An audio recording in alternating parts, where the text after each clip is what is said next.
And just make sure they all mute when they come in, okay? So if you can mute them as they come in as well. All right.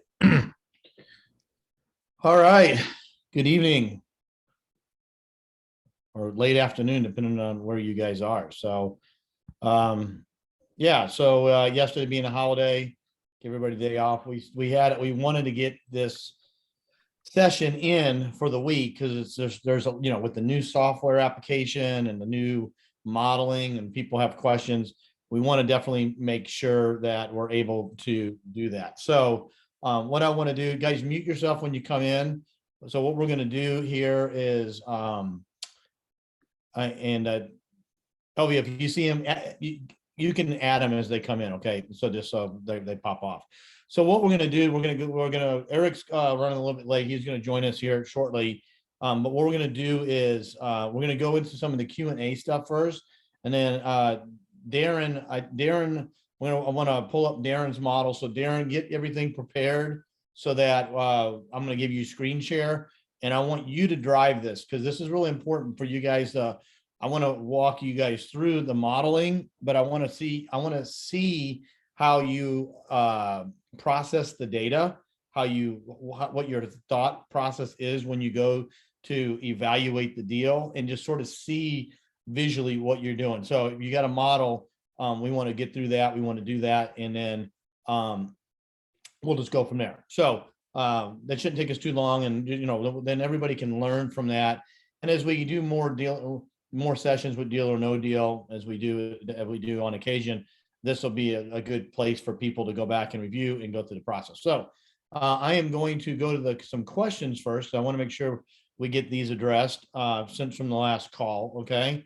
So first question is, and if you have any other questions that aren't answered, you want to ask them, you can either put them in the chat or raise your hand. At the end, we can call and go through it. So Tracy says, what are your thoughts about market for the housing market? Has many houses under 100K. Is this a good niche for the business model? Well, I'm only going to speak from me personally. Okay. Every time that we teach, or Eric and I teach, it's always based on our experiences. Okay. It's not hypothetical. It's not selective. It's actually tried and proven. When we share deal flow or deals, these are actual deals that either we've done personally or we've been involved with some of our other creative deal makers. So here's what I like about $100,000 houses, and here's what I don't like about them. What I like about them is that they're $100,000, and then there's more people that need affordable housing than don't, right? So there's definitely a need for that.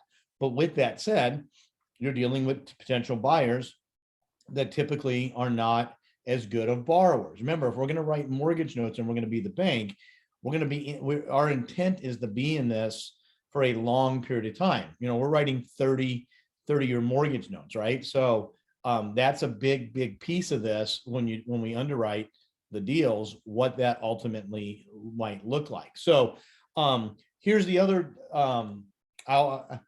other thing to take into consideration, because I don't want to call it negative because everybody might process the data differently. It costs just as much to foreclose on a $50,000 house as it does on a $550,000 house. The process and the protocol is almost identical. It doesn't make a difference. It's a fixed cost. Okay.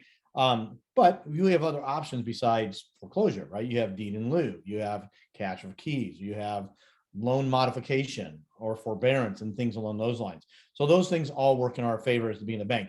But here's the other question I always ask: what would Bank of America do? Okay, would Bank of America lend on a $100,000 house? And the answer is yes.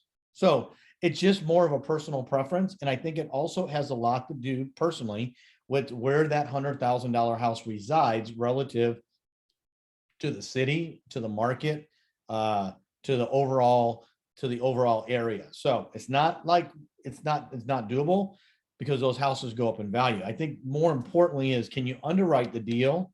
Can you get in and get out of it and generate cash now, cash flow, and cash later? But when I hear $100,000 houses, even in the secondary and tertiary markets, there just is not that many of them anymore. So I just want to make sure that it's a nice quality house not like in Dallas, Texas, or Phoenix, Arizona.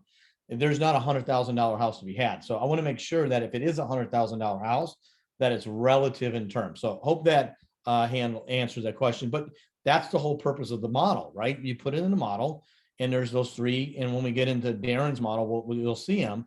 There's three little triggers that I like to look at that I want to pass the test on. Number one is the minimum cash now.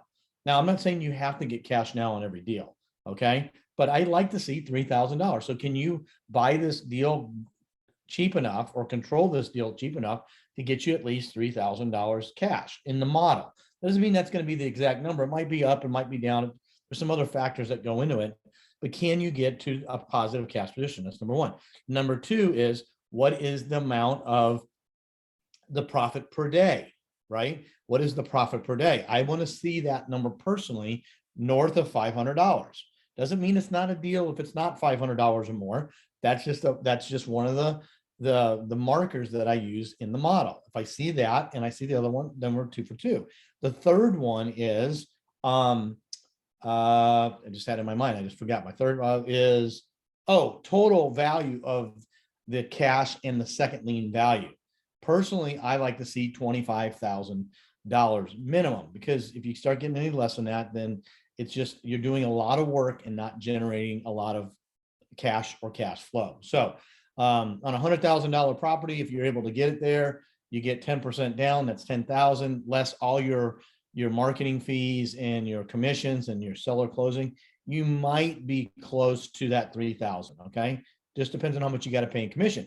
If you're paying 6% because you're paying buyer and seller, you're looking at $6,000. Now you're down to 4. You got seller closing costs, title policy. You're not going to be at 3 on that number. You got to get a higher down payment, which is perfectly capable. You're perfectly capable and doable. It can be done. So, and then that's it. So you're looking at that. Then you're looking at a 75% first and a $15,000 second. The number you're looking at $15,000 on the second and maybe 3,000 cash. That's only $18,000. We used to do a lot of deals this way. I just think there's more opportunities, but hey, look, if you can get enough deal flow in there and you can buy it cheap enough, then yeah, absolutely. All right. Enough with that question there. So next question is, I'm going to move this over. I'm trying to do 2 things at once here. I am finding that you still have to buy a property 65 to 70% discounted. The numbers work. Is that true? You're not looking hard enough, because I'm telling you what, the market inventory right now is at a 10-year high on MLS. Think about that for a second. 10-year high. The days on market, the amount it's balancing out. It's shifting to a buyer's market. What you're seeing, I think, is you're seeing a lot of deals that are coming in that the sellers and the wholesalers haven't caught up to reality yet. Okay. Just be patient. We were just talking about this on another call earlier today. As soon as I see a deal, I'm automatically chopping 10 grand off the deal. Before I even look at it, because I know how much people are adding to these deals. If it's a wholesaler, I definitely do it. And if it's a seller, I definitely do, because they're looking at things in the past. And we talked about this before.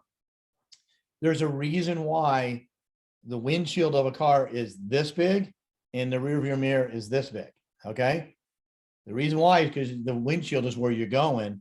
It's bigger. You need more to look through. What's in the rear view mirror is irrelevant. It just isn't relevant, in my opinion, relative to what we're doing, because all it is just a time of the past, right? I'm much more interested in where we're going, not where we've been. Okay. The where we've been is important to help us structure stuff, but guys, you do not need to be overpaying for this stuff right now. And as we shift into a buyer's market, which is where we're going, it's going to be, what's going to happen is this, my opinion, because I've been doing this for almost 20 years now, is that what's going to happen is the inventory price is going to drop 10, 15, 20%. But the buyers that we sell to, that's going to drop, but it's going to drop less. So if we get a 20% drop on price, we only maybe have to give up 5% drop on seller financing. Okay. So the net effect of that is actually better for us than if it's the inverse of that, because we can't overcharge for properties in a seller finance market. We can't can't charge $200,000 for a $150,000 house because the model won't work that way. Okay. Let's see here. Let's see, I just got approved for my first hard money loan and now realize that the private money I raise has to be in my LLC bank account. How do you make a private money loan feel protected to lend to you directly? Well, I can't answer that. I don't personally use private money because I don't like private money for a couple of different reasons. And Eric would argue that he loves private money versus hard money. When I deal with private money lenders, they're not sophisticated enough for me personally without me having to go out and educate them. A hard money lender is a professional lender. Okay. Here's why I like hard money lenders versus private. Now, I'm not saying you can't use private lenders. Okay. I'm not saying that. Here's why I like hard money lenders, because they're an extra set of eyes and ears relative to the deal. So let me expand on that. A hard money lender is doing what? He's making an investment in you to do, to do what you say you're going to do, right? Well, a hard money lender typically doesn't make a bad investment, right? What do they ask for you? Maybe they ask for appraisal. Maybe they ask for inspections. Maybe they do all this other stuff. And they say, then on top of that, they say, I'm only going to give you 75% and you're going to have to come up with, $5,000 down or whatever the number is, right? They're the next set of eyes and ears. How many people have had applied for a hard money loan and you weren't able to get the dollar amount that you asked for, right? Think about that for a second. Put it in the chat. So who is more, was it because you were being a little bit aggressive on the acquisition, or was the hard money lender being a little bit too conservative? Because last time I checked, hard money lenders don't make money unless they lend to you and you pay them for the money. So they're in this game to make money as well. And you have to realize that they're not trying to chop you at the knees, because if they can't lend, they can't make money as well. So be careful with private money lenders, because a lot of times friends and family or whatever, there's a lot of people that have a lot of cash. I just don't know if it makes sense to have that educational process, but to each their own. I just choose not to. The other reason why I like hard money lenders, because once I have them in there, my guys don't run out of money. Private money lenders, private money usually does if I'm trying to scale a business. And, it's great if they have a couple $100,000, but what if I need a couple million? What if I need $10 million? I mean, we have probably 15 properties in inventory right now. If the average price is $150,000 each, what is that? 2 point something million dollars. Well, there's personal private money guys out there that have it. There again, that's just my personal opinion on it, but you can surely use them if you choose. All right, let's get down here. A couple more questions here, and then we'll jump into the model. Okay, it says, what's the point of the transactional coordinator if the RMLO puts the whole package together? Great question. So all the RMLO does, they're the underwriter of, all they're doing is collecting all the personal data from your buyer, right? They're taking the loan application, they're verifying the credit, the employment, the whatever it is. They're going through the disclosures, explaining to them what they're doing and explaining them the payment. The transaction coordinator is much more than that. They are taking that one piece of the transaction coordinator manages the entire process from the contract, when the buyer is put under contract, until you exit out of the note, either by keeping it or selling it. Okay. So let's just walk through this for a second. So you get a property under contract and you find a buyer and you agree to terms, and now you're going to take them to the underwriter. So the underwriter is going to come back and they're going to give you the support. Is it? What did I do something? Did I lose you, Elvia? I see you switched over. Yeah, I'm just letting all the people in. Okay, gotcha. I couldn't, because I have my screen sort of blocked with the question. So I just want to make sure there wasn't something else. So they're going to get the report, and then they're going to give the report back to you, and you're going to say, I approve or I don't approve. Okay, that's one step. Well, then what else has to happen? Okay. Does transaction coordinator is going to take that file. They're going to have to take the contract. They're going to have to take all of the closing, get all the closing documents together, make sure the promissory notes are all there, and put all that stuff in the package and make sure that it's underwritten correctly. Because there's other parts of underwriting. There's a servicing. RMLO has nothing to do with servicing. Okay. There's the creating of the warranty deeds, promissory notes, and everything else that go deeds of trust. That's done by the title company, but it has to be done a very specific way. Then once that file is completed, then it all has to be archived. Once it's archived, you have to be able to build that package so that the note can be bought or purchased or sold, whatever side of it you're on. So for us to be able to buy the note, for example, all those documentations need to be in there, and they need to be in a very specific way and it has to be stacked accordingly so that all the documents are there. And what happens a lot of times is that most people do not do it correctly. And if you don't do it correctly, it doesn't mean you can't sell the note. It just means that you're probably going to be more than the national average, which we've talked about this before. The national average for performing notes is around 82, 83%. Our notes that we do and everything that we sell, and we're able to broker out, either buy in-house or broker out to our database, because we've done this hundreds and hundreds of times, you're more in the low 90s most of the time, unless you're writing a note in Illinois and you didn't underwrite the buyer correctly. That's all part of the process that we want to make sure. So you're more than welcome to not use a transactional coordinator. And I think we had Rochelle on a couple months back, and we talked about this. And here's the real value. Here's the real reason to use a transactional coordinator, in my opinion. It's about velocity, because if you know what you're doing and you can follow it all up, and you need to follow up with the buyer and the seller and the title company and all that stuff that goes in what the transaction coordinator does. If you're really good at it and you're lucky, you might be able to get that done with about 10 hours of labor time. Okay. So the question is, would you rather have, for a few $100, would you rather pay the few $100 and get that 10 hours back to go do more deals? Because I know what my deals are worth to me. My deals average about $36,000 each. Okay. So that's why I don't want to mess with the transaction coordinator activities personally, because I want to focus on actually going and getting another deal. So hope that answers the question. Let me go look at this chat real quick. I know there's some questions here. Can you offer a suggestion how I can get 20K to show success cap so they can do 100% loan with 60-day term? So well, dude, I don't know if that's a first name, last name, or neither.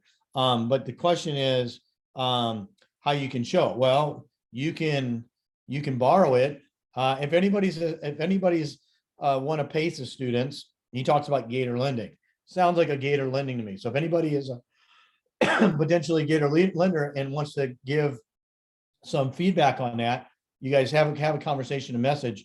But that's exactly what that is done, and you share in on the deal. So you guys can discuss that as well. I'm not going to get in on this call. That's not what we do, and I don't really want to spend a whole lot of energy. What Gary says, would your transaction coordinators be helpful for the pure note? It's all part of it. Yes.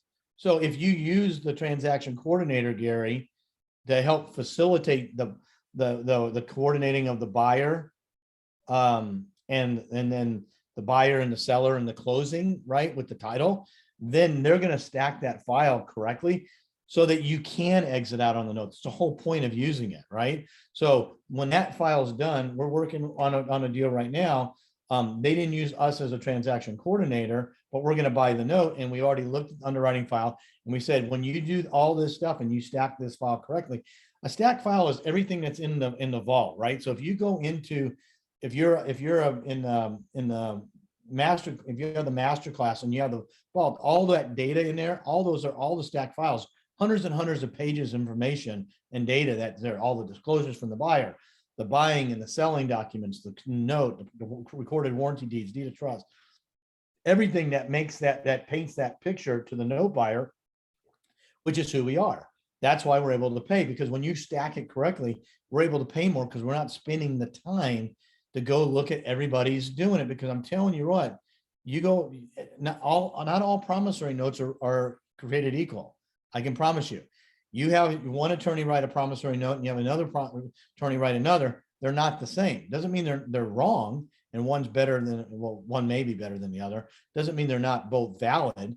It just means it's different. So there's certain things that we want to have in the verbiage, whether it be with the servicer, whether it be with the purchase sales agreement, whether it be on the notes, that we want to have in it to give us the most protection and give it the best value. That's why we do it. And we're not even going to go into detail of why that is.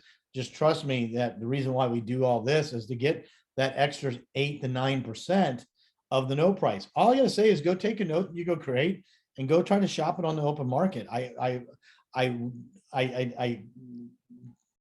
implore you to do so, because I already know what you're going to find out. And then that makes us, when you come back to us and what we do, it makes our relationships much more seamless. Your job and our job is to help you create the note and help you exit out of it. Your job is to go find the deal and the buyer and let the process work for itself. So hopefully that answers that question. Understand. So let's see. I don't know. Eric said something here. How many people on the call today understand the cash now, cash? Just want to make sure everybody understands their model. Okay. If you don't understand what I'm talking about, you need to go watch the video. Okay. Go to, I think Elvie already put it in there. It's creativedealmaker.com/video. Even if you are a member, go watch it again, because it goes through the entire case study on exactly what it is that we're talking about. So there, make sure that you have that. There it is. She just put it up in the chat. Do that. If you want resources, like I think, I don't know if it was Gary or somebody said, hey, I went with Success Cap, all those resources, all relative to transaction coordinator, to the lenders, everything that we have is in our resources document, which is in the Facebook group, but you can also access it through here. Elvie will throw that up here in a second. There it is. And make sure you bookmark that and save that as well. And the last thing, since we're talking about documentation, I think she posted it again, but maybe post it one more time. If you don't have the updated modeling, make sure you go get it at cashflowdealmachine.com. Download it, save it. Make sure you guys follow the instructions on how to use it, so that when you submit something over to us, we're not asking you to unlock the spreadsheet, or what property is it for, because you didn't follow the instructions. A little video, 10-minute video maybe, tells you exactly how to fill it out. Because guys, if you submit something for us and it's done correctly, I'm not even going to respond back. I get way too many deals. We cannot process. There's way more of you guys than there are of us.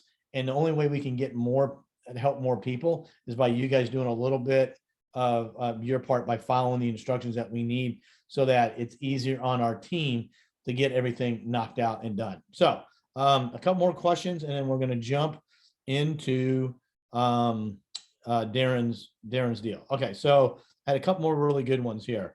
Yeah, so who was the hard money lender for this deal in Texas? I don't know. I think we've already answered that one. You can go to Success Cap, and there's a couple other ones. I think they're listed in the, listed in the resources. Who do you recommend for in St. Louis for an area RMLO? Again, resource section. Okay, the RMLOs are listed in there. Highly recommend that you use the transaction coordinator to help facilitate that, but you guys can do as you choose. But if we're gonna stay in the deal, excuse me, got a little cough there. If we're gonna stay in the deal, then you need to follow the protocol. Let's see. Is there a difference between, let's see, after the underwriting, can you, oh, this is a good question. This is from Jonathan. After underwriting, that's the RMLO process, right? Can you decline or change your terms, more down payment or higher interest rate based on their credit history? So the short answer is yes. But you got to do it before they sign all the disclosures and all the documentation, because what you're doing is you're qualifying. That's the whole purpose of underwriting. So you might come back and say, hey, based on what we see here, we're going to need to have an additional $3,000 down payment. And that's going to change whatever it's going to change in the underwriting. If they don't lock in the interest rate, which they're not locking it in, you can say, hey, the interest rate, since we signed the contract and we underwrite it, there's a 0.5 point increase in the interest rate. Now they have to agree to it. And if you both agree to it, then you can move forward, but you can't have them sign the disclosures and everything, and then have that start the 7-day wait period, and then before closing come back and change it. You don't want to get the CFPB involved, but that's all part of the underwriting. And until you lock it in, it's not locked in. All right, 2 more questions here. What is the usual turnaround time when selling the note after it completes the RMLO underwriting process. So it's more detailed than that, right? The RMLO process. So what happens is this: the buyer goes through the underwriting process. You approve them as the lender, because really the RMLO is just an extension of you or me as the lender. Okay. So then they're going to give us the file and they're going to say, here it is. And then it's up to you to say, okay, that looks good to me. Okay. If you're following our stuff and you want us to do a quick look on it, and we're going to be the buyer potential on it, we can look at it. We can tell you what our bid would be. It's called an indicative bid.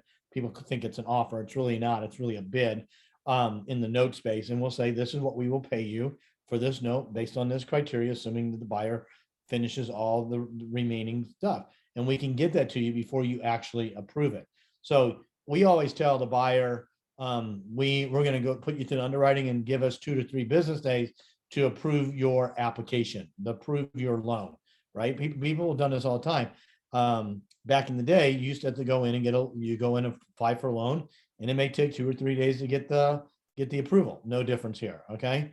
But what I was saying with that, that's just the RMLO process. So once you approve the buyer, okay, and you guys agree to the terms of the deal, there's still a 7-day period, okay, that basically the buyer has a right to cancel, right? It's sort of like, I can't think of the word I want to use on it right now, that, they have a right. So if I underwrite a buyer today, they literally have 7 days to back out of the deal. They're not obligated to sign. In fact, it's the cooling off period that the government says that you have to give before you can actually close, if you're going to stay conforming to the Dodd-Frank Safe Act and whatever, all those other things. So you got 7 days. So you underwrite today, that's the RMLO. Then you got 7 days before you close. Then you close. Okay. Once you close, then you got to record you got to record it with the county, the recorded warranty deed of trust. That has to get recorded and updated. When that recording comes back, then we can start the purchase of the note. Okay. So usually you're looking at 7 days to 10 days to close after the buyer is approved in underwriting. And then after it's closed and everything's recorded, because not all counties record electronically. So if you got a slow county, it may take a week. I don't know. But once it's recorded and we get that back and we have the complete file with all the documents, then we can come in and close on the notes purchase. And that takes usually, if everything's done correctly and it's done ahead of time, you're looking at maybe 5 business days, and then you're out of the deal. Okay. So those are the timelines that you can build into your equation. Okay. One last question, and then I'm going to go to Darren. So Darren, we're going to put you on here in a second. So get your computer ready and I'll share. It says, I got a signature on a terms contract today in Augusta, Georgia. I wrote terms at $5,000 down, $500 per month, at $115,000 purchase price and a 36-month balloon. I found a sold comp 2 doors down, sold for $150. What is my next step? Okay. Well, if this is my deal, I mean, this is a great deal. I don't know. Doesn't say there's any interest rate in there. I'm assuming there isn't any. Otherwise, it would probably say it. Doesn't matter if there is it does matter if there is or isn't. But it says 5K and 500 is going to be a balloon. So you basically got 3 years on it. If this was my deal, I would just go find my buyer, and I would still write a first and a second note, but I would ride that 3 years out as long as I can. And I would probably try to go push it back and try to sweeten the deal maybe with the seller and say, hey, can I give you an extra $100 a month and get the 5 years? Or can I give you $120,000 and do 72 months? Those are all levers, and you don't know. I'm just giving you some ideas. You don't really know until you put them into the amortization schedule and see what the net effect of that really is. But the longer the term you can get with a seller, the better.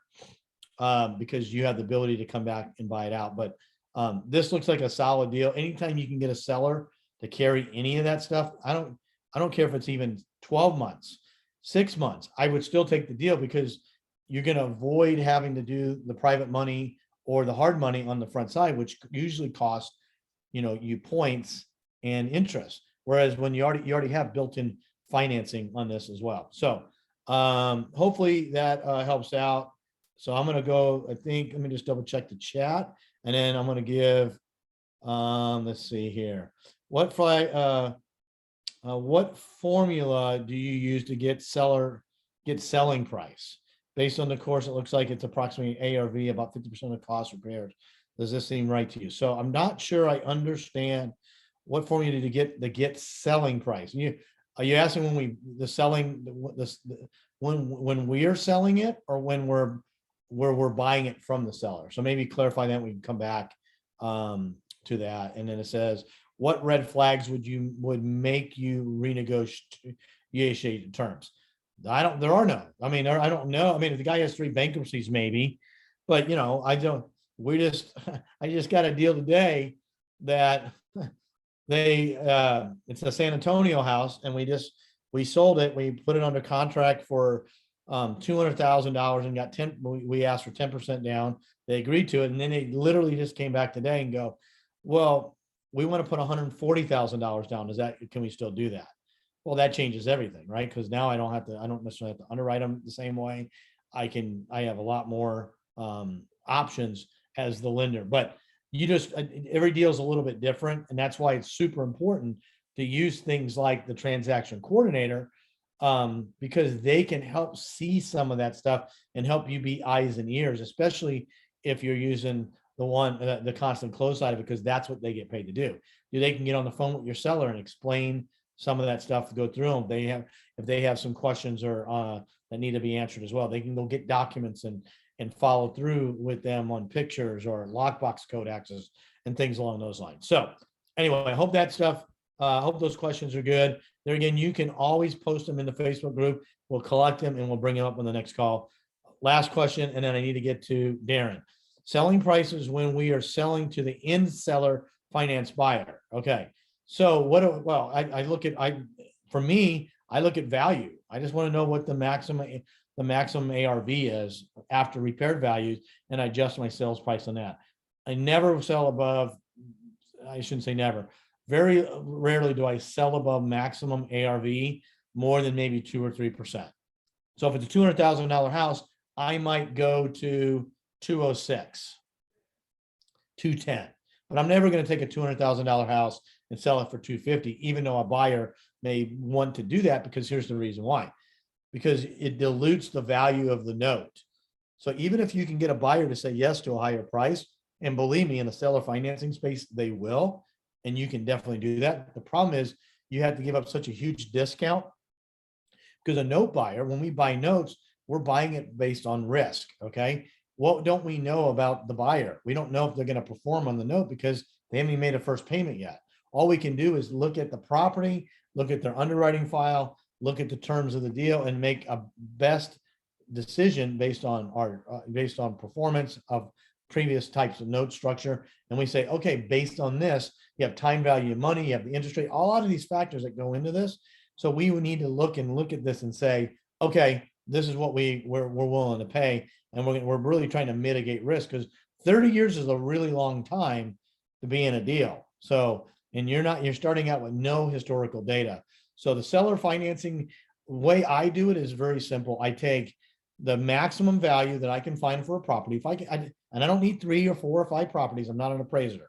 Okay. For me personally, I really only need one really good property that I can use as a barometer to assess value. Okay. That's all I need. I don't need 3. If it's a similar property in a similar area, it's good enough for me. I don't need 5 to validate, because somebody already bought it. Somebody already sold it. So it was a good enough deal. That's my point of reference. If it needs some repairs, I usually do an adjustment of somewhere around a 30 to 40% credit. So if I look at the pictures and I see that it needs $30,000 in repairs based on pictures, then I might reduce the sales price by maybe $10,000 or $12,000. And that's my target price. And I let the buyer come in and do whatever else after that. So, and we can talk about that on another call. So I want to get to I want to get to Darren right now. Darren, are you there? Yes, Nick, I'm here. All right, super. So let's go ahead and I'm going to pin you up here. There you are. What's up, man? So I'm going to give you a screen share. So real quick before we switch over, you sent over a deal. I think it was somewhere down in Texas, maybe Houston or someplace like that. So we can talk about that as well. So before we get into the model, I'm going to just give us a little bit of background of you, because I don't think we've ever spoken before. I don't believe, have we? Not via Zoom. I saw you do a course live that once. Where was that at? Oh, in Phoenix. Was that at the Noteworthy event? No, REI Black Book. Oh, REI Black Book. Oh yeah, okay, yeah, absolutely. I remember now. Yeah. So so you found a property. So let's tell everybody, how did you find this property? Facebook Marketplace. Facebook Marketplace. And was it from a wholesaler or direct from seller? Not sure, to be honest with you. Okay. It sort of just was in a Facebook Marketplace group in a sense. Okay. Yeah. Now, have you already put this under contract, or are you still in the evaluation process of this? No, just evaluation process. All right, super. So now we're in here and we want to see if this is a potential deal or not, right? Is that correct? Correct. Yeah. All right, super. Okay, now where do you live? Do you live in the Houston area? No, I live in New York. You live in New York. So great. So you're looking at a deal in Texas. You live in New York. You probably have no intentions to go physically looking at this property. You have no any of that stuff. Is exactly what we talked about, right? So let's go again. Let's just go. Let's share the screen and let's see. I can share now. Yeah, let me make sure real quick. Give me 1 second. Okay. I think you do have screen share. So go ahead and pull that up if you can.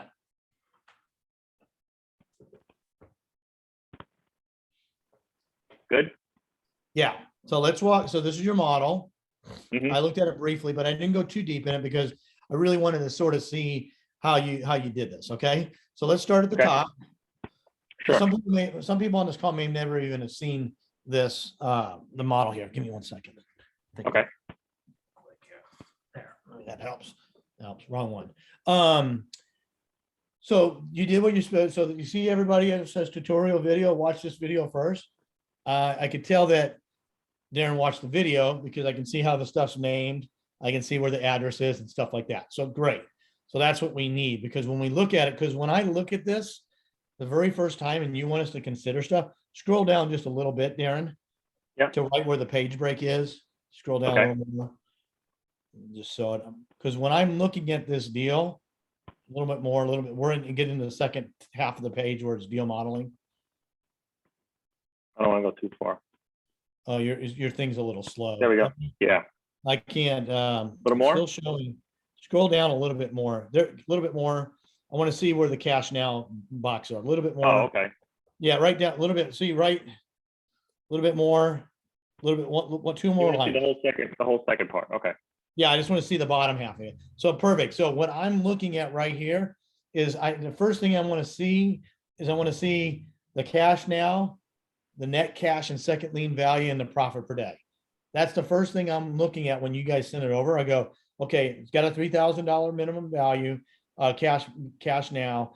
It's got a combination of 32,000, which is over the $25,000 threshold, which is good, and it's 538. Now, doesn't mean that you did it right. Doesn't mean that you calculated it right. Doesn't mean it's a good property in a good neighborhood or something like that. It just is a starting point, because that's going to really dictate where we want to go. So let's go back to the top and let's just walk through this model real quick.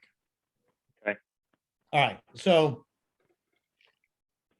the acquisition price is 132.5. Now you haven't finalized and negotiated. Is it, what were they asking for this? This was what was advertised. So they're asking this, okay? Yeah. So you put in the number that they're asking, but we talked about this at the very beginning, right? I said it at the very beginning.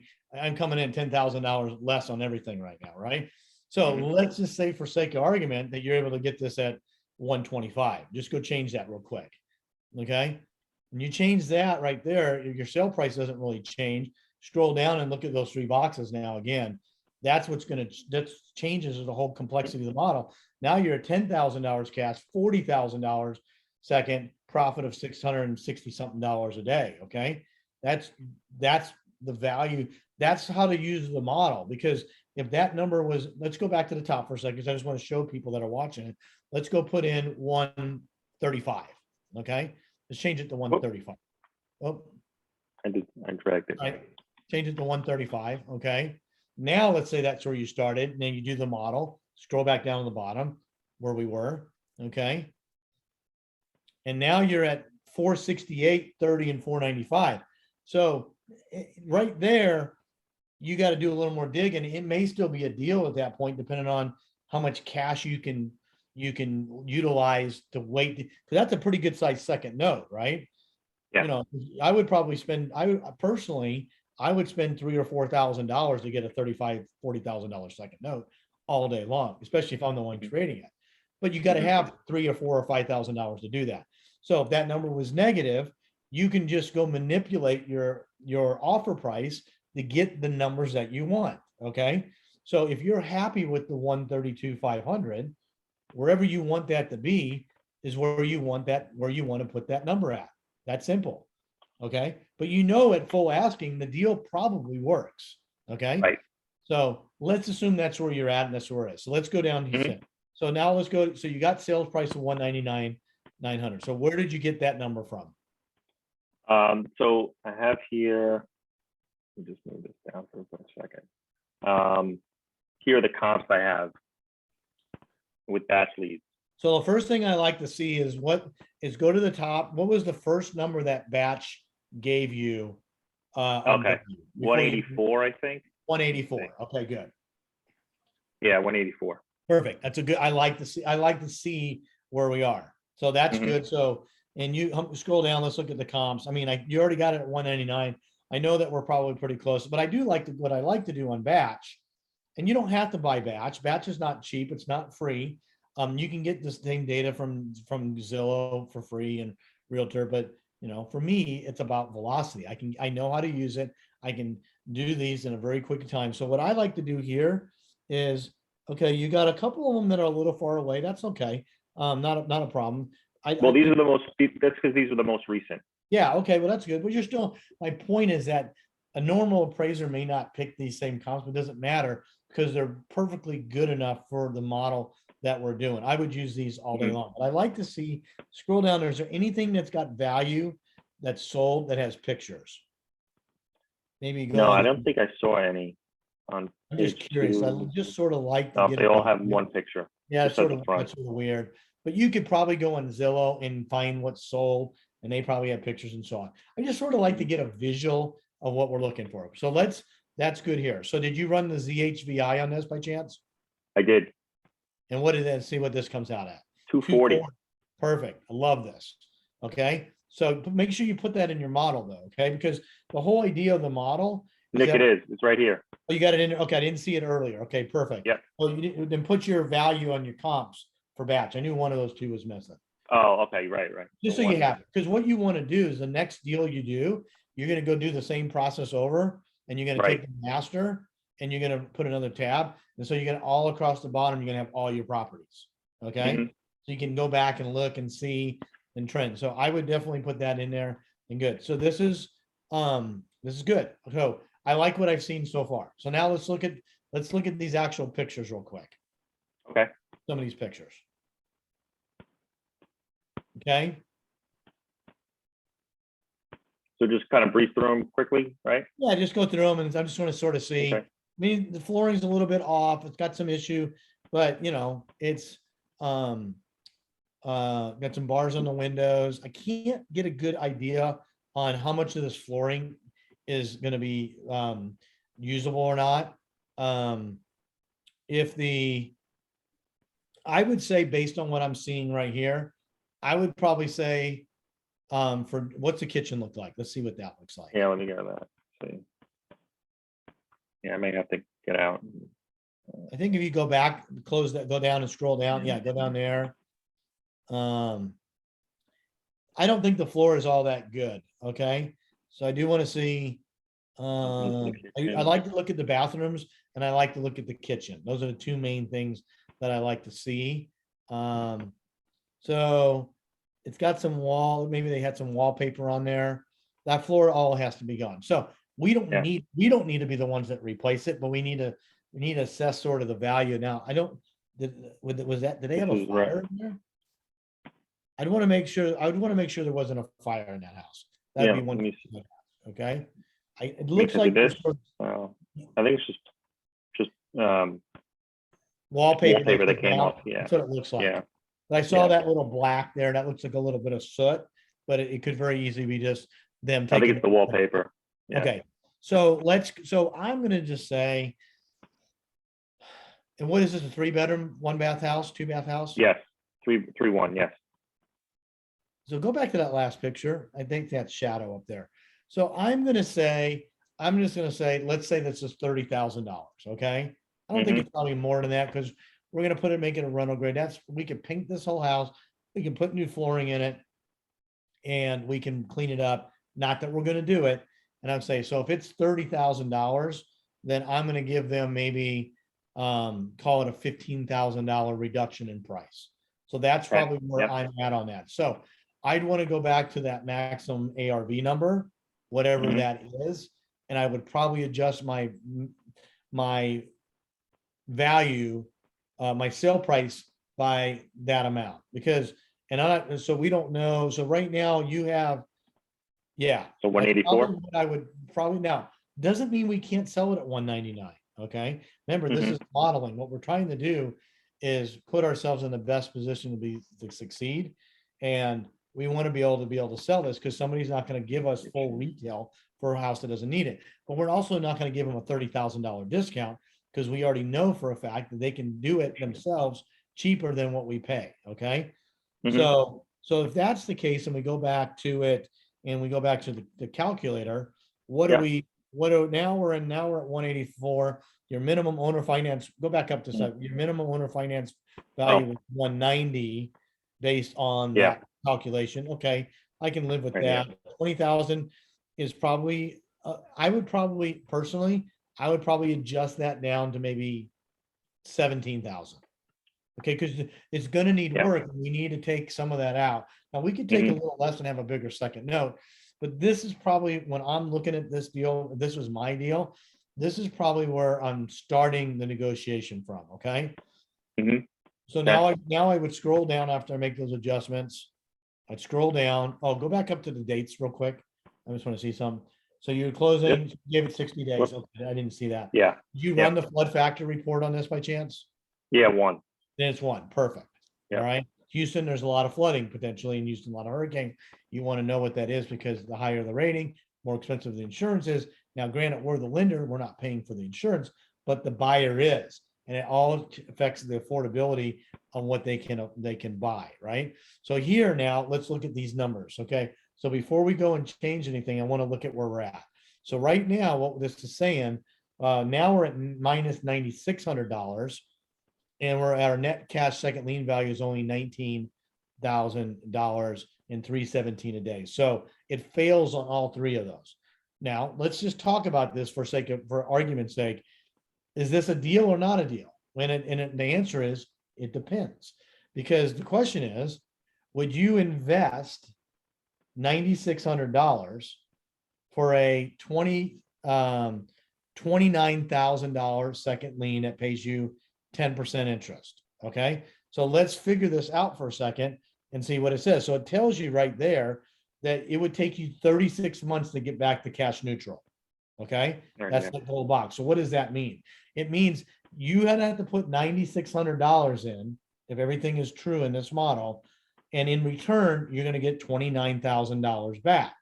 So it's not a cash now model. It's I'm going to give you cash, and I'm going to get my cash later. But at 36 months, is that a good investment? Well, it depends on what your propensity of risk and your return and all that stuff is. It doesn't mean it's a bad deal. It doesn't mean it's not a deal. It just means you better think about it before you pull the trigger, because I know this for a fact. When you have that number positive, you can do as many deals as you want to do without running out of money. Okay. Where if this is the model that you do and you have $100,000, you basically can do 10 of these before you run out of money. Okay. So that's why we have it built there. But let's just see what this return is, because does it calculate it in here? I know we were adjusting it. Scroll down just a little bit. Let's see something here. Does it show what the yield is? It doesn't, but I'll calculate it real quick. So real quick, what was go back up to the second lien? It was, where's the Over here? yeah, 265. So let's just figure out if you invested $9,600 into this deal to get a $29,000 note. Let's just see what the yield is on it, because it's a lot higher than what you think it would be, thinking this is a bad deal. So I'm going to take 265 times 12, divide that by 9678. That's a 33% return. So as bad as this model looks on paper, okay, it still produces a 33% yield, but that's just until you get your money back. Once you get your money back in 3 years, you have the whole back end that has infinite return, because now you have now it's a free and clear asset. Follow me? So this is not horrible. And I have these conversations all the time, because can you go get these deals? Because the more that you're willing to take this kind of deal, the more deals that you can obviously do, right? I don't recommend you doing them. I don't think you need to do them, but it's not that big of it. That's not that bad of a, it's not not a bad investment is the point that I'm making.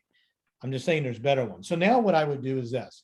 So let's just say you don't have $9,600, but maybe you don't need the cash now. So you want to model this out to zero. That's usually where I go with them personally. So what's the minimum price, the maximum I can pay to have my cash be zero and have the bigger of the second note? Make sense? So let's go back up to your acquisition price, and we're off about $9,600. So I would change it to like 123. It's probably pretty close to that. And let's see what happens. Now go down. Now, so we're basically at cash neutral. Okay. So it's going to cost us in this example $200 to generate. Now look what happened. No, we're going to get $200. We're going to get $200, but our second lien value, did that change? It went to scroll up a little bit. Yeah, no, it's still 29. I don't think that's right. Is it right? Let me make sure that's right. 120. It should be right. What was it before? 29,000. Was it exactly 29? Oh, because our acquisition price didn't change. Okay. That's probably correct. Okay. I'll double check that, but I'm pretty sure that calculated it correctly. So now you've got, so then let's say you need $3,000 cash. Go back up to the model. Go back in there and change it to 120. Okay. Because you haven't bought anything yet, right? You're still negotiating. Look, the deal's going to work for you. And if it doesn't work, then go to the next deal. Okay.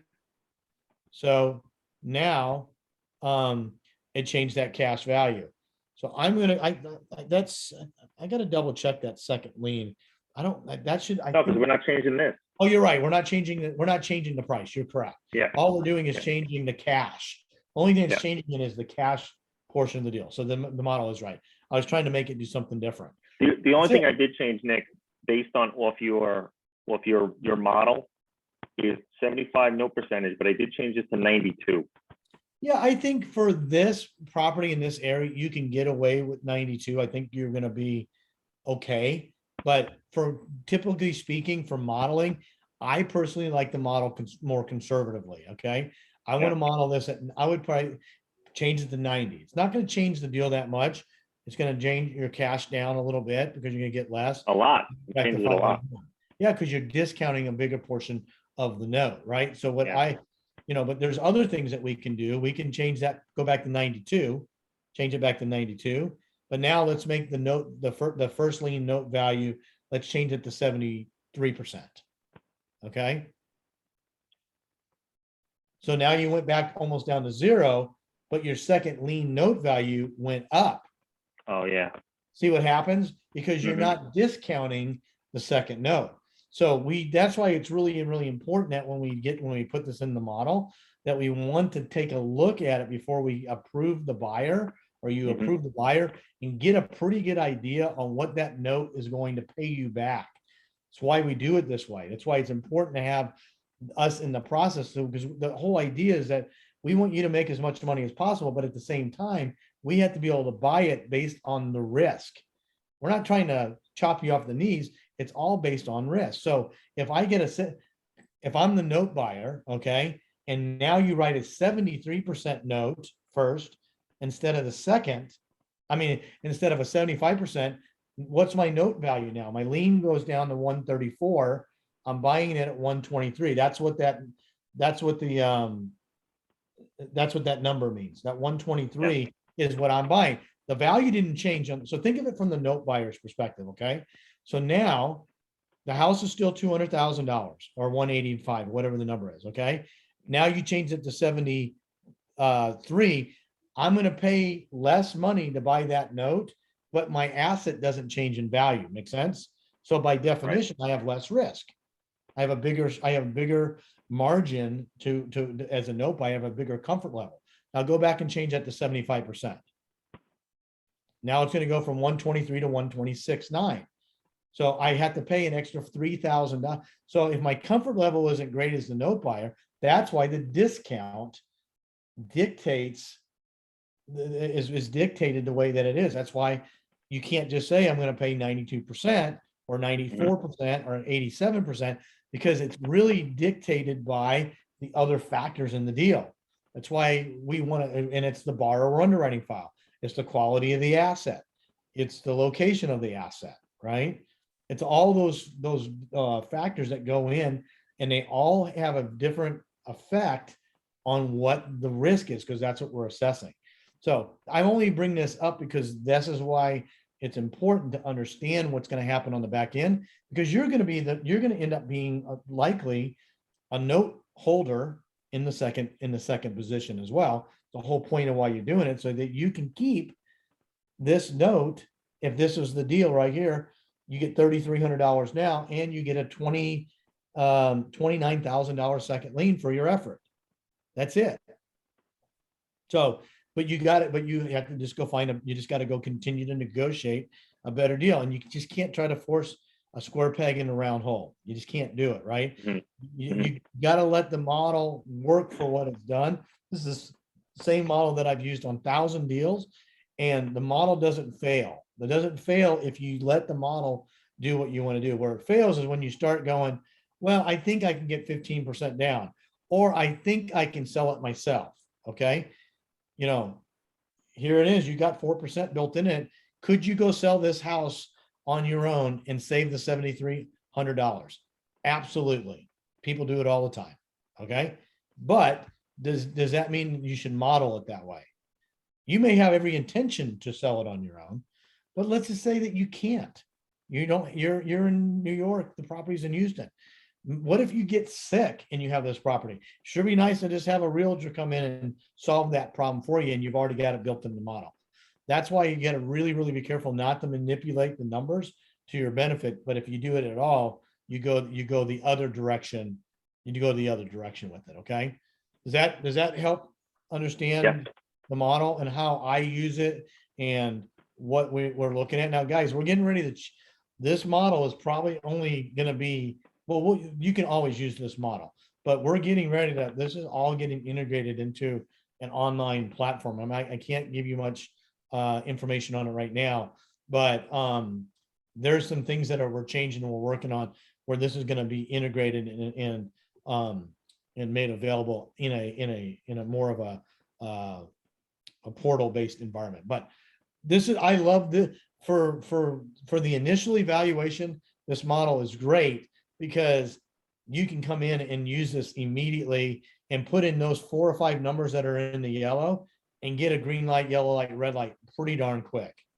As long as you don't screw around with the other parts of the formula, you'll be just fine and you'll be good to go. So when I look at that right there, if your calculations are accurate and you know that you got the right value, you know you got the down payment right, then that's the acquisition price. You will 95% of the time you'll be just fine. Because here's the thing, okay?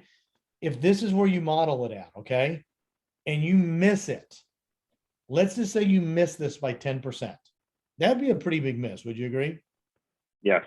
Okay, so let's just see what happens. Let's go up to the thing and let's adjust the sale price and or the down payment. Let's just say you can only get $10,000 down and the buyer will give you 184.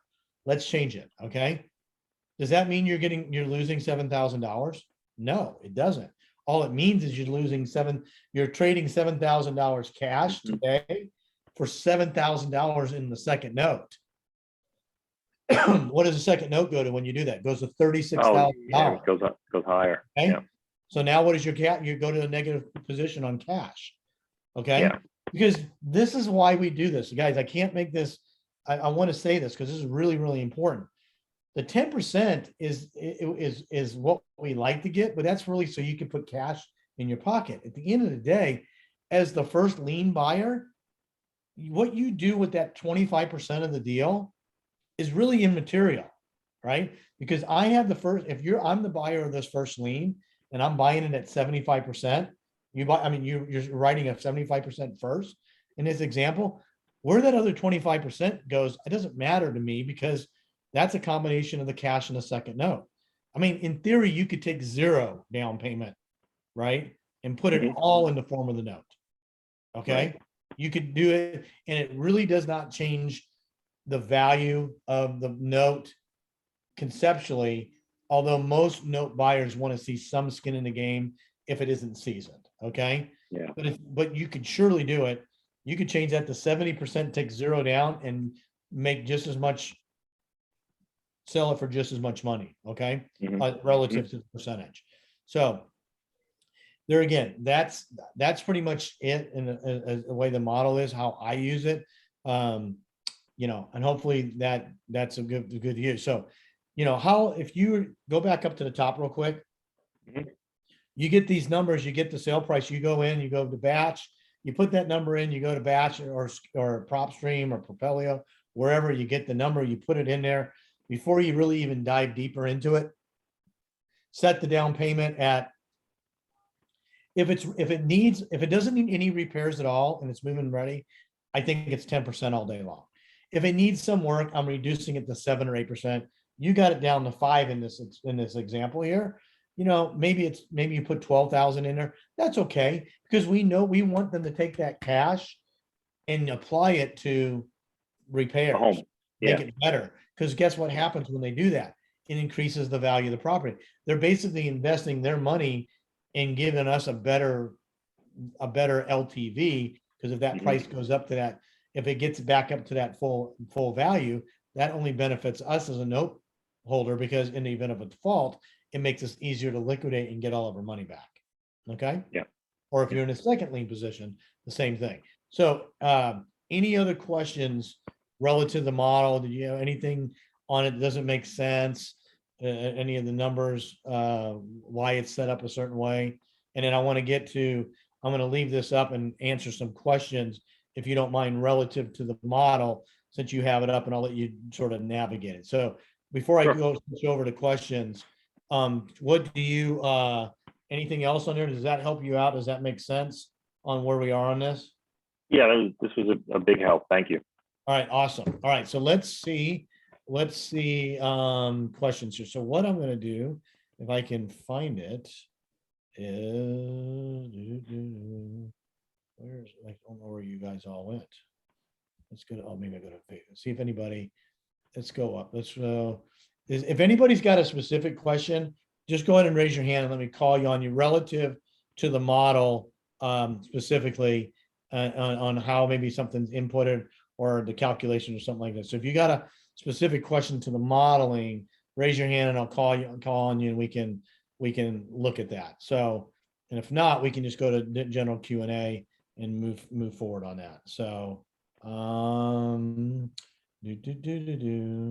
look in here. All right, doesn't look like we have any questions on that. So I'm going to go back and to the questions in the chat, and then then we can get this thing wrapped up. So why is it not doing this? I'm trying, it's not letting me through. Okay, so let's see here. All right, go back to the chat. I'm going to start at the bottom and work up because I can't really tell where we are in this. So give me a second to look at the chat. All right, so here we go. Let's see. Let me see if I can go back to where I was started here.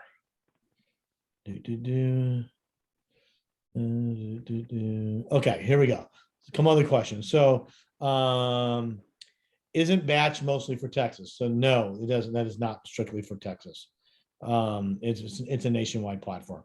The problem with Texas, it's that it's a non-disclosure state. So the values they're harder to come by, but you can calculate in the state of Texas. All you got to do is go to something like Zillow, look at your property on the map, look at everything that's sold, and do your own calculation. It tells you what's sold. You can click on the button, find the 3 or 4 properties and figure out and divide it out by the square footage, get a cost per square footage, multiply it by years. You don't theoretically do not need a comping service to generate the same result. It just makes it easier and to be able to do it than try to do it manually. So let's see here. Let's see here.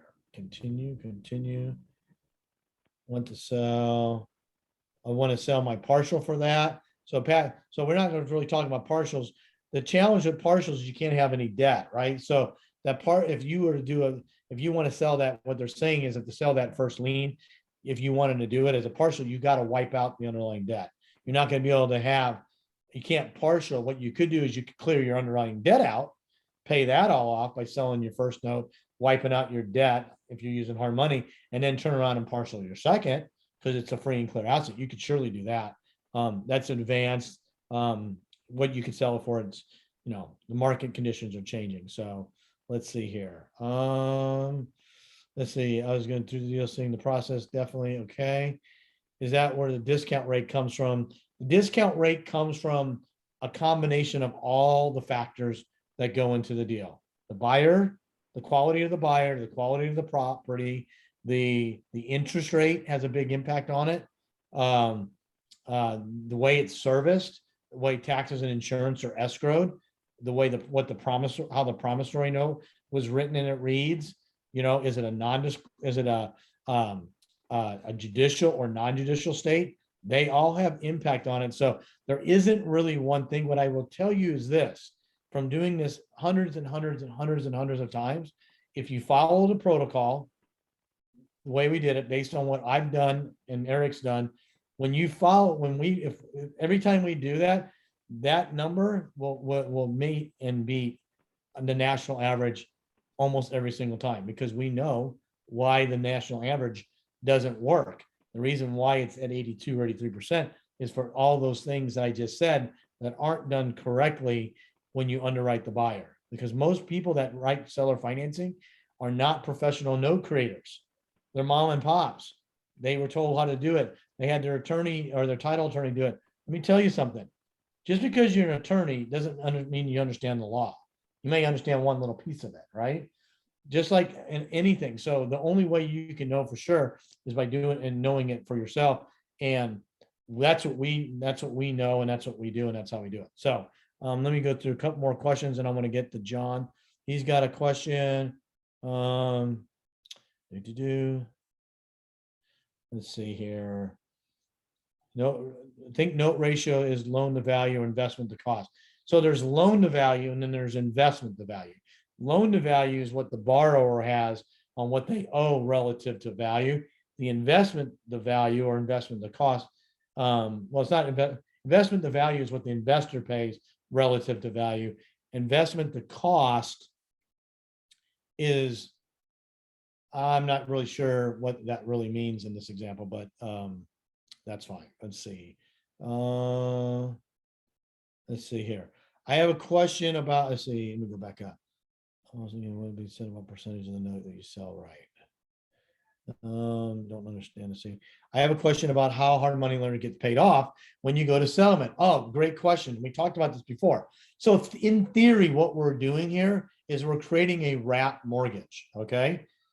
So think of it, if anybody understands sub 2, really we're using the hard money lender. We're leaving the hard money lender money in place. We're wrapping it with our new buyer, but it's a short-term wrap.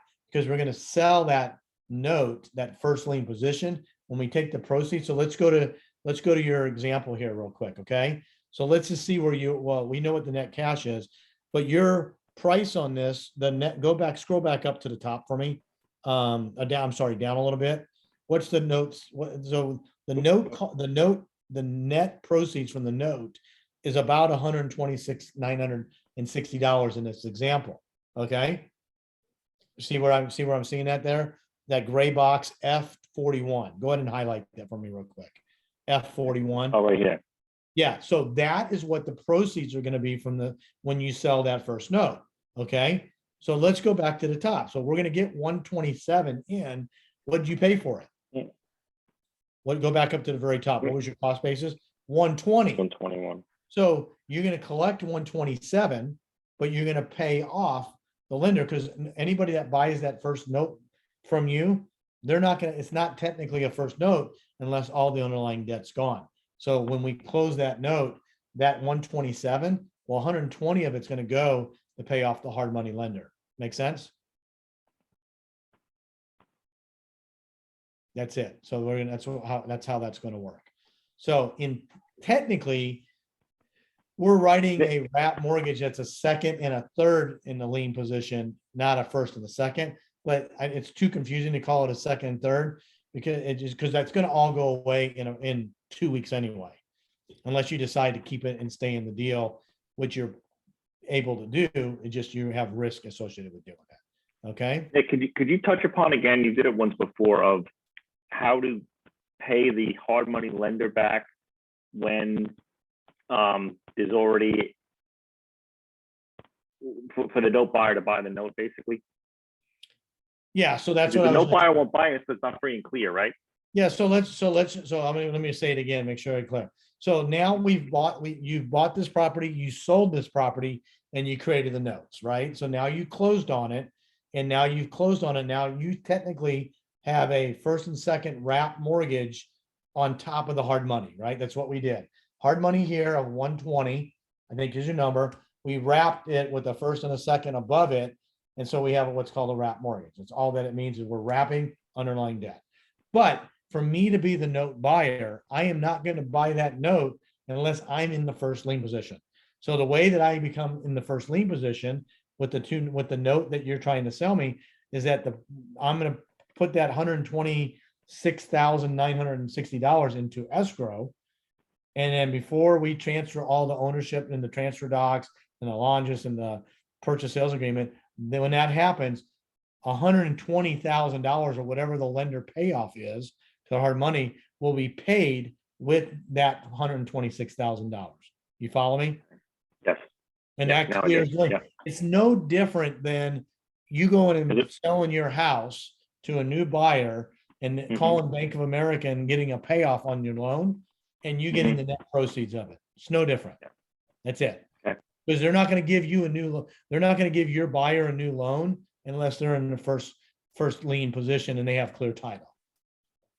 The difference is we're getting our buyer to accept the wrap mortgage because we disclose it to them, and that's the way they're going to be able to buy the deal. And buyers have no issue with it because they still have the deed and the title to the property, because we're not holding that, right? We're transferring that upon closing. They will be the owners of and on title of that property. Okay.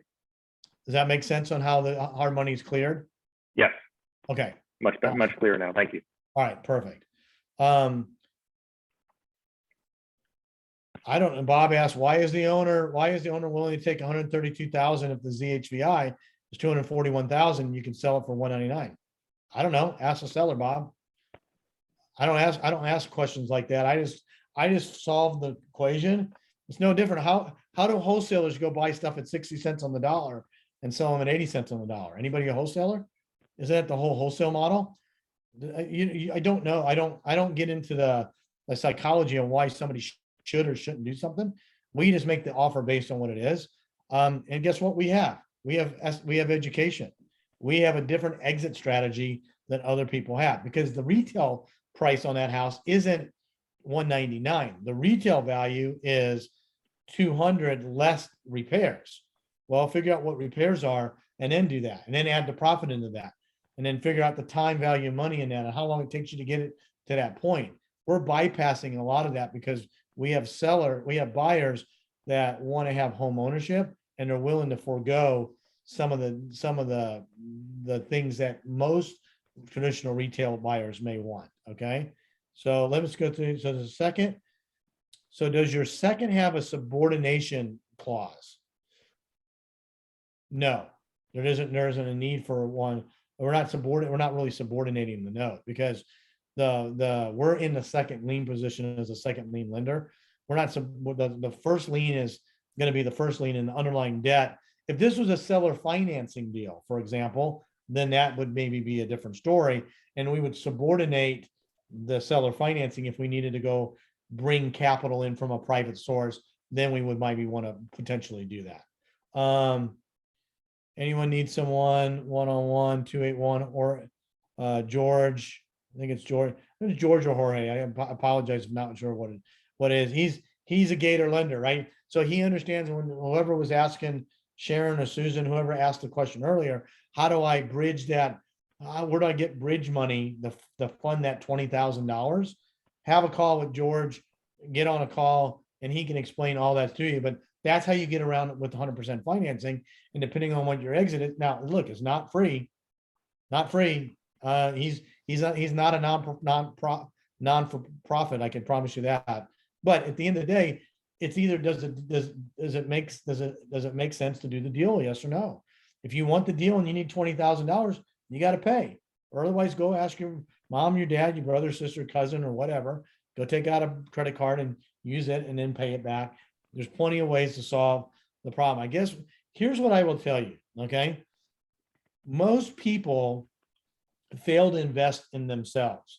And what if the IRS says you owe them money, you figure a way to pay the IRS. If your car breaks down, you figure out a way to pay the mechanic to fix it, right? You pay your rent, you pay your mortgage, you pay your utilities, because if you don't get those services. So no different with this. You have to pay the play if you don't have the capital or the cash to do it. And that's just it. Okay. And you got to figure out and then once you build that capital stack up, then you can fund your own deals and you do it, but you got to be able to pay, you got to be able to leverage it. Right. But if you can get 100% financing on all your deals through having a couple different lenders that can help you with that, guess what that allows you to do? Just go do one more damn deal. Right. If George wants to charge you $10,000 to do $20,000 so you can get the deal done to make $40,000, pay George $10,000. I don't know what he's going to charge you. That's for you guys to negotiate. But my point is 100% of nothing is a lot less than 50% of something. Right? Because if you can't get the deal to work, you're going to make nothing. That is a statement of fact. So I wouldn't worry so much about what other people get in the deal. I don't worry. That's why I don't worry about how much the hard money lender makes. Could care less. I don't really care how much the wholesaler makes. It doesn't have any impact on whether or not this deal works for me personally or not. I only care about me first. If everybody else can benefit from it, great. And that's how you guys should probably look at this too. If the deal works for you personally, then figure out a way to do the deal. If it doesn't work for you personally, don't do the deal. That's simple. All right. So, John's got his hand up. So let's go ahead and go to John. And then if that's it, then we'll wrap this up and go. So John, go ahead. Hey, Darren, thanks again for that. You can stop sharing and then I'll let you go. And then we'll go over to John here. All right. So John. Yes, sir. Can you hear me? I can. So All what's right, up, man? awesome. How are you? Awesome. I'm doing awesome. I hope you're doing well. Good, good. Yeah, I wasn't sure how to quite ask this question concisely. That's why I raised my hand. It was in regards to the interest rate that you're figuring both on the modeling first and second and on the actual first and second. You had mentioned in some of the training that your like max that you could go was 6.5% over APOR. Yes. And I don't know, I don't understand the APOR, how you can find that out. And second, is that irrelevant, or are you just picking I've seen you do different interest rates on different. Well, that, automobiles. so there's two questions and I'm gonna answer them both. So the first question is, what is APR and what does the 6.5 represent? So APR is the average prime offer rate, okay? Which Mhm. is a government index. Think of it like LIBOR or something Right, else. That the right. government comes out with, I believe it comes out once a week. It's what the RMLO can look up. There's a index that they can go to. There's a website they can go. I don't go into detail because I'm not the one underwriting. They know that by law, to keep it qualified and conforming, you can write up to 6.5 points above that to keep it qualified conforming. Okay. So for example, if the rate is 4, in theory, I can write 4 plus 6.5, 10.5%. That's how I get to that number. Guess what else I can do? If there's underlying debt on it, like a hard money loan, I get to even add more. We don't ever talk about it because we're not to that point where we're writing it that high, but that's what we're able to do. Okay. So what I can write it for and what I actually write it for could be two different things. Right, okay? right. So now, right now, we're still writing in that 9 and 3/4, 9.5, 9 and 3/4 first, 10.5 second, because the traditional rates don't necessarily have an impact on the note buyers. Okay, not as of yet. So even though traditional rates have gone up, we're able still to buy at those same yields at that same discount rate. They're not mutually exclusive. I think that's right how you say it, right? They are mutually exclusive, right? They're different. You think they'd be correlated, but they're really not. Now, if interest rates go to 10, then we're right at 9.5, that might be another story. But as of right now, based on where our position on it right now, we're still able to buy a 9.5% first lien mortgage at the same discount rate when the current rate is 5% or when it was 2.5% months ago. Okay. So they're independent of each other. That could change, but for right now, those are the numbers we have. And we're going to leave them there as long as we can. And if it changes, we'll say, okay, we're going to 9 3/4, we're going to 10, 10.5, whatever it might be. Okay. Then you also have the usury laws for each state that you'll have to understand, because each state has a different rate that you can charge. And every state's a little bit different. Okay. So you just be careful when you go do that. This is going to be a bit of an ignorant question. That's fixed in the model. We're not figuring that out on each deal. Well, it's already in there as a default, but it's a changeable cell. Okay. So, let's see. Darren, I think you still have screen control. Do you mind pulling that up again since you just had it, if you have it handy? Yeah, sure, no problem. Just going to show it here. So it's in here and you can definitely, it's definitely a changeable field. So if you go, Where do you want me to go? it's in that little orangish box right there. It's already in there, but it can be changed. So if you wanted to change that to 10.5 and 11.5, for example, go ahead and change it. Let's see what it changes in the bottom down here. Okay. It should change everything. Now it probably changed the payment up here in the calculator. Okay. So it's 330, it's 1262. Just hit Control Z twice and see where that 12, see, go ahead and highlight, see where it says 1262 and 337, the top right corner there in that peach box, just so people see where you are in the first. Oh, yeah. Yeah, right. Here? Just highlight there. So hit Control Z and see if those two numbers change. Move down. See how it went down? Now it went down to 1160. Oh, yeah. See what happened? Yeah. So the payment changed because the interest went back down. Okay. Are we playing with fire changing any of that? The interest rate? Should we just kind of go off what you're putting in your model and say? I mean, those are the numbers I used. I mean, you could surely charge more if you get the buyer to take more. Here's the difference. Charging the buyer a higher interest rate doesn't mean you're going to get more for the note. Okay. The note's capped, right? So you're not going to get any more value out of it. Okay. So more or less, the moral of the story is leave it alone. I would say leave it there unless you as a novice, unless you can't charge that much.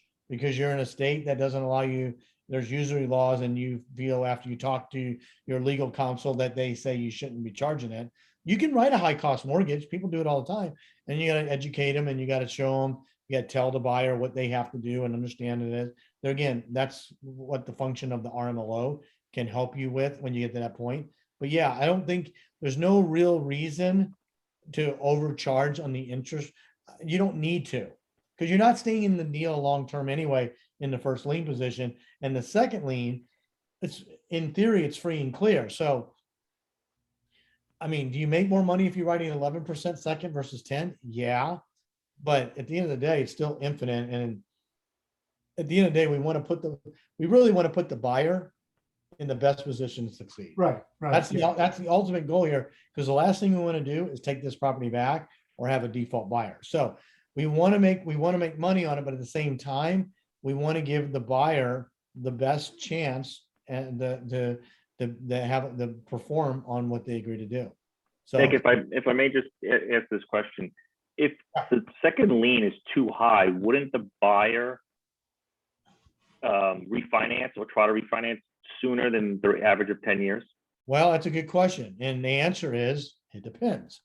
And the reason it depends, because we talk about the numbers of this all the time. Right now, the population, the general population, 60-65% of them can't go get a traditional loan. Okay. I'm going to take me as an example. Right now, I cannot go get a traditional loan because I have multiple companies. I get dividends. I don't have a W-2 job. A lot of factors that I could have 10 times the money in the form of cash to go pay for that property, and they still aren't going to give me a note because I don't fit the buyer's box. Okay. Is that ever going to change? Probably not. Okay. So can they go refinance it? Absolutely. If they go refinance it, so what? I mean, then you get 100% of your money and you just go get to do another deal. We don't see what we see more than refinancing, we see accelerated payments. That's what we see more of than we see payoffs. So we'll see buyers that will say, hey, I'm going to pay this down. I want to pay it off sooner. I want to get to the free and clear status quicker. And that's what we see, extra payments being made to principal, things along those lines. But we do not see many properties getting refinanced. Now we probably won't see many properties getting, because you got to have two things that it has to be worth refinancing, because you got to remember, when you refinance, you're resetting all the terms, right? So when you reset the terms, you're starting all over. Well, that's not necessarily in the best interest of the buyer either. So if they have the ability to refinance, we say go refinance. It's okay. I don't ever, would I like to keep the note for forever? Yes, but that's not why we're doing it. We want the buyer the benefit, because you know what? We'll just go do another deal. There's so many of these deals. If they go, 10% of them go pay it off early or refinance it, so be it. Good for them. That's okay. I'm okay. I'm perfectly okay with it. You guys should be okay with it too, because really this is about helping buyers and sellers first, and us being able to profit on being the matchmaker and structuring this and getting the long-term benefit from it. So yeah, we just don't see a lot of it, to be quite honest with you, because most of the buyers that we deal with, they're not traditionally going to get qualified. If they do, that's okay too. All right. I don't have any other questions. John, did I answer your other question? I'll make sure I got to it. I think I did. Yeah, you did. I appreciate it. Thank you very much. All right. So if anybody's got any other questions, chime in now. Otherwise, we're going to wrap this call up for the night. So did you guys, so I'm assuming we have on here right now. So we have about, I don't know if it's the same group that's on typically on Tuesdays, or on during the day on Mondays versus now. I can't see all the names and stuff, and we could probably go back and find out. But do you like this time? Do you not like this time? And we're probably going to still keep it during the daytime, but maybe once a month we do it. We do record all of it. It's all in Facebook. You can go back and re-watch it anytime. I know some people work and just can't get the chance to do it. It just so happened to work out this way this time. But obviously when you have almost 3,000 people in our community, and you just can't, there's always going to be a time that works better than it doesn't for others. So, you know, we try to mix it up a little bit. And maybe what we do, we'll just continue to do, you know, maybe we do, I like a consistent day and time, but you know, I also want to make sure to get as many people involved in, because this is at the end of the day, what's really important. So, I think that is it. I hope you guys, you know, got some value out of this call. And if you have any questions, make sure you post them in the Facebook group so everybody can benefit from the answers. And if you haven't watched that video, go to creativedealmaker.com/video, watch that modeling video, because that is really, watch it several times so you can see the process. And that's on the old modeling sheet, but it doesn't change the dynamics of the deal. And, you know, go do that and watch it. And then if you are going to participate in the master class, we're still finalizing the dates. Right now we got it for the end of June, the Thursday, or probably the Friday, Saturday, the last Friday, Saturday of June. We're still working on some logistics. Go ahead and you got to go to the master class, finish the master class. We'll see it we'll be able to see your progress in there, submit the deal, and then you'll get access to that small group setting.